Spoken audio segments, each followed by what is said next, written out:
Bonjour les amis, nouvel épisode d'Aller plus loin en direct de PDV Québec. Donc je suis avec Martin, avec moi. Salut Martin. Salut Marie, bonjour tout le monde.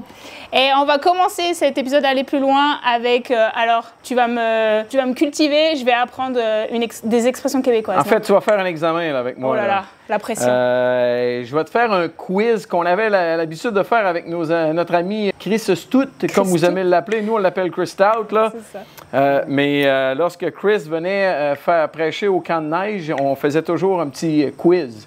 Donc, tu es prêt pour un petit quiz? Je suis prête, j'ai la pression là. Pour apprendre sur notre belle culture. Je suis désolée d'avance les amis, si j'échoue. En passant, elle ne connaît pas les questions Non. ni les réponses. C'est un choix multiple et vous allez pouvoir vous amuser également à le faire. Exact. Donc, question 1 de 4. On y va. Qu'est-ce qu'un plaster? OK. Un plaster. J'attends les choix. Oh oui, tu attends les choix? OK, correct. Les choix, le premier, une personne qui étend du plâtre, qui fait du plastrage. OK. Un bandage stérile pour recouvrir une blessure. Ouais. Une place, un endroit où l'on va en vacances pour se reposer. Un plat en vitre. Donc, Marie, OK. le suspense. Mon instinct me dit réponse B. Ton instinct te dit B et c'est une bonne réponse. Hey! Excellent. Comment vous appelez ça, vous? Nous, c'est un plâtre.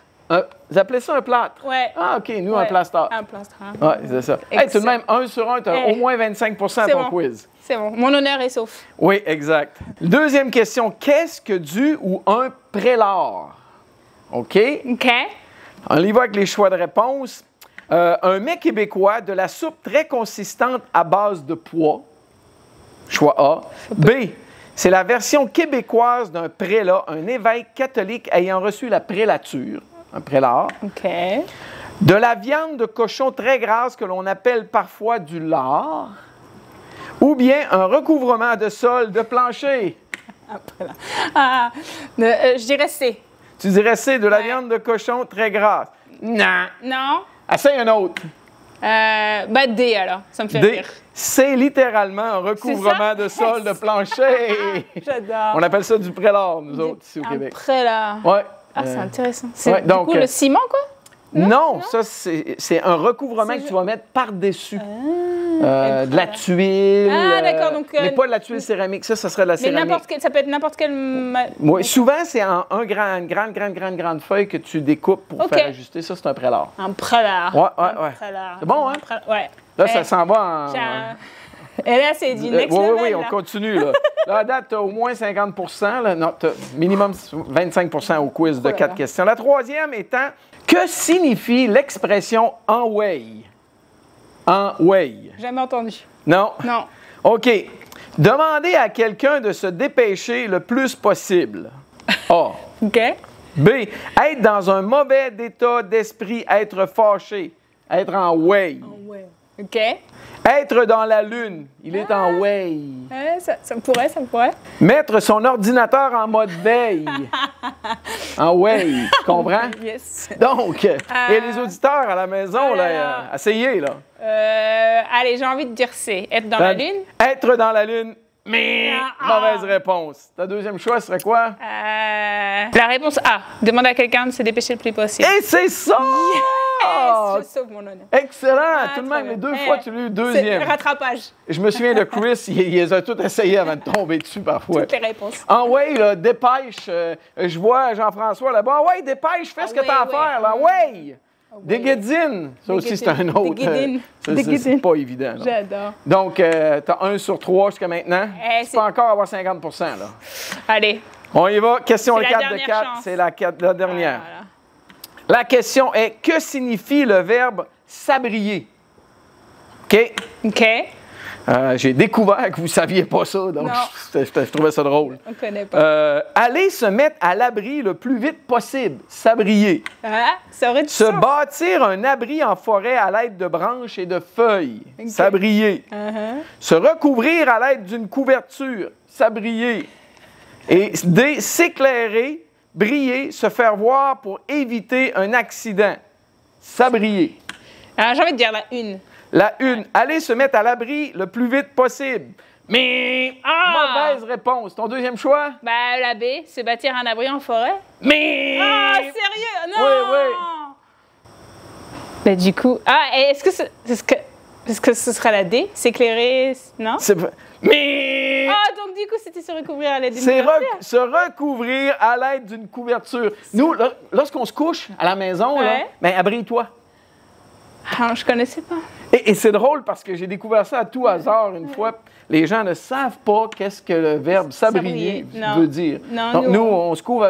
Vous utilisez une couette? C'est ça. C'est une couette et du coup, on se Ouais. recouvre d'une couette. Ouais, nous, c'est le couvre-lit, la couverture. On s'abrille, on se couvre. Wow. Ouais.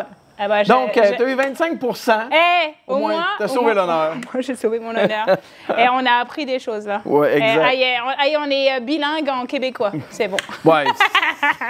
Là, Pas encore, pas encore. Il y a encore du travail, on commence. OK, alors Martin, je voudrais que si tu peux te présenter un petit peu aux gens, qu'est-ce que tu fais ici à PDV Québec? C'est quoi un peu ton rôle? Si tu veux. C'est ça, mon nom est Martin Jalbert. J'habite ici dans la ville de Sherbrooke. Ça se trouve, ceux qui connaissent un petit peu le Québec, on est à 1h30 de la ville de Montréal, à l'est de la ville de Montréal. On a un très, très beau campus de 90 acres et mon épouse Yannick et moi, on travaille ici. On commence notre 28e année. Et le ministère ici, sur le campus, il y a 3 gros ministères principaux. On a un site de camp, colonie de vacances, où on a des camps d'été, des camps d'hiver, parfois des retraites. Les gens vont louer pour la fin de semaine. Beaucoup de plaisir. Justement, le quiz que je viens de faire, on l'a fait durant nos camps d'hiver lorsque Chris venait prendre la parole, porter les messages de la parole de Dieu. On a aussi une école de langue française. Ça, c'est peu connu, mais on enseigne, et là, on n'enseigne pas les expressions québécoises. On enseigne le bon français. Et notre clientèle principale, ce sont des gens qui veulent s'en aller en mission dans un pays francophone et qui ne parlent pas le français. Ouais. Beaucoup d'Américains, de Canadiens anglais, parce que la vaste majorité du Canada est anglophone. Donc, ils viennent passer souvent 1 an avec nous, 9 mois, pour atteindre un certain niveau de français et pouvoir par la suite partir. Mais on a aussi des jeunes d'un petit peu partout qui décident « je vais apprendre aussi le français ». Ils viennent passer 1 année. Excellent. Et ils vivent avec notre 3e programme, qui est le programme d'école biblique, qui est un programme unique de mettre 1 année de côté dans ta vie pour apprendre à connaître Dieu, à le servir, vivre en communauté. En anglais, parfois, on dit un gap year, une année... Une année sabbatique. Une année sabbatique, une Ouais. année d'arrêt où tu mets en pause tes études principales et tu vas étudier la Bible, connaître des amis, te faire des amitiés qui vont durer toute la vie. Et aussi servir dans le ministère, parce qu'on a parlé des camps d'hiver, des camps d'été. Nos étudiants sont très actifs dans ces programmes-là. On a une activité qui est vraiment folle depuis des années, depuis plus de 20 ans. On fait les folies lunaires à Montréal. On loue le gros complexe sportif de l'Université McGill. Et on fait une nuit d'activité. Vendredi soir vers 8-9 heures jusqu'à samedi matin 6 heures. Oh. Toute la nuit. Activités sportives. Et normalement, on a entre 6 et 800 jeunes qui viennent à ça. C'est énorme. Et on fait des jeux. La dernière fois, on a fait des jeux sur un terrain de football avec les 600 jeunes en même temps. Oh, wow! Des compétitions à 300 contre 300. On l'a déjà fait à 400 contre 400. C'est fou. C'est vraiment très agréable. Après ça, on a un temps où on va servir de la pizza à tout ce monde-là. Et il y en a des boîtes de pizza. J'imagine. Des breuvages. Quelqu'un vient et partage le beau message de l'Évangile que Jésus est venu mourir sur la croix pour nous il y a 2000 ans. Et il est venu pas seulement pour nous, il est venu pour toi, pour moi. Et par la suite, le complexe sportif est à nous pour toute la nuit. Les piscines, les gymnases, toutes ces choses-là. Vers 2 heures du matin, on sort la crème glacée. Pour redonner un peu d'énergie. Oui, un petit peu de sucre pour nous faire durer jusqu'à 6 heures le matin. C'est ça. Donc, et toutes les jeunesses sont invitées à venir. Donc ça, c'est le ministère ici au Québec. Et on fait la même chose maintenant. Mon épouse et moi, on occupe le poste de directeur canadien. On s'occupe aussi de notre autre campus en Ontario, qui se trouve à être à 2 heures au nord de Toronto, ceux qui connaissent la ville de Toronto. Et on fait la même chose là-bas. Excellent. Une école biblique en anglais et un site de camp en anglais également. Donc, ceux qui veulent le faire, mais en anglais et apprendre l'anglais, très bel endroit pour le faire. C'est excellent. J'adore. Trop bien. Merci du coup pour cette présentation un peu d'ici. Voilà, Parole de vie, c'est comme vous le savez sans doute, mais voilà, c'est un ministère international et donc c'est cool de voir aussi ce qui se passe dans les autres pays. Et du coup, je ne sais pas si tu veux aussi partager, je sais que tu passes à la télé. Oui, oui. Le Seigneur a ouvert des opportunités pour passer à la télé. L'année passée, une ancienne étudiante de notre programme m'a invité parce que son père est l'animateur principal d'une petite série qui s'appelle La Parole vivante, qu'on peut retrouver sur l'Internet au portail évangélique. Je crois que vous allez le voir apparaître à l'écran. On mettra le lien. Portailévangélique.ca. Et c'est écouté, vu à environ 200 000 fois par mois à travers le monde francophone. Excellent. Moi, c'est intéressant parce que j'ai commencé à faire les émissions l'année dernière et des deux côtés de ma famille, du côté de mon épouse et du côté de mon côté à moi, ma famille non croyante m'a vu à la télé, puis ils remarquent ça, ils trouvent que c'est bien ce qu'on fait. Excellent. Et nous, c'est simple, c'est un pasteur et moi-même qui enseigne beaucoup ici à Parole de vie, à l'école biblique. On s'assoit, puis on discute de la parole de Dieu. Et où on peut voir Jésus souvent dans toute la Bible. On est justement en train de faire une série Jésus dans l'Ancien Testament. Ah, excellent.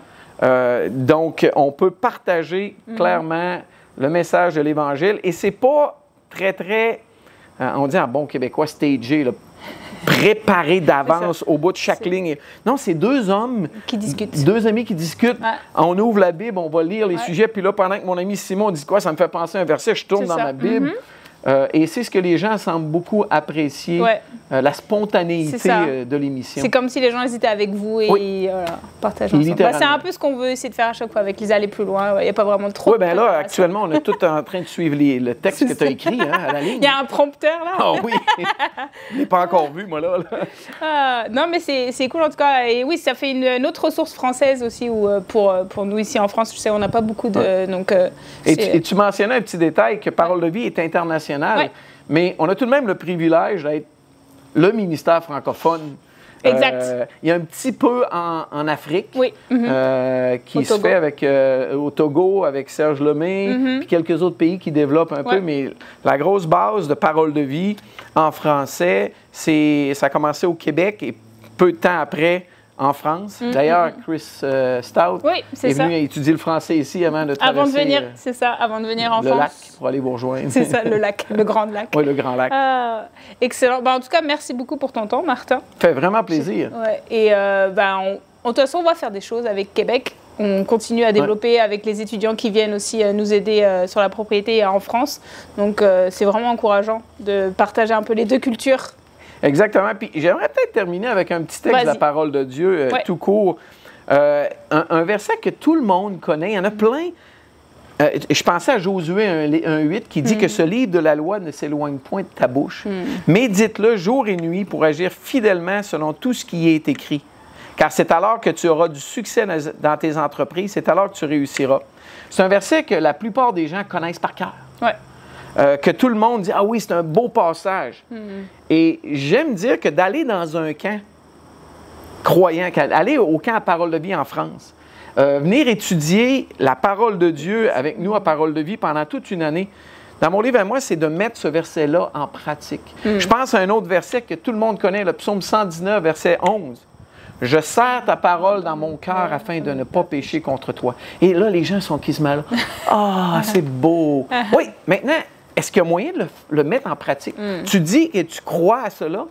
Moi, j'aimerais te lancer le défi de le mettre en pratique et de dire, je vais mettre un temps de côté dans ma vie pour aller étudier la parole de Dieu. Ou je vais peut-être consacrer un été à servir Dieu puis à être entouré de toute l'équipe de Parole de vie en France où je sais qu'ils vont me mettre au défi dans la parole de Dieu. Là j'entends parfois des jeunes, des parents dire, « Ouais, mais tu vas perdre un été, tu vas perdre une année, tu ne pourras pas gagner d'argent. » Faites attention à ce que vous dites. Parce que perdre son temps à servir Dieu, à étudier sa parole, je ne sais pas si c'est un péché, ça, là, mais je serais prudent, moi.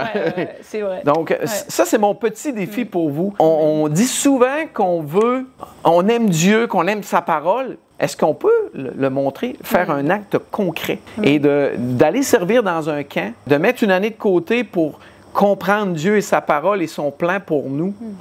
c'est pas une année de perdu, c'est une vie de gagnée. Amen. Donc, merci de m'avoir donné ce privilège-là. Non, Marie. merci à toi, Martin. Un grand privilège. Ouais, merci à tous. Et puis, les amis, on se retrouve dans 2 semaines pour le prochain épisode d'Aller plus loin. Salut! Bye! Puis j'ai bien hâte d'aller vous visiter en France. Yes. Un jour sûrement. Bye bye!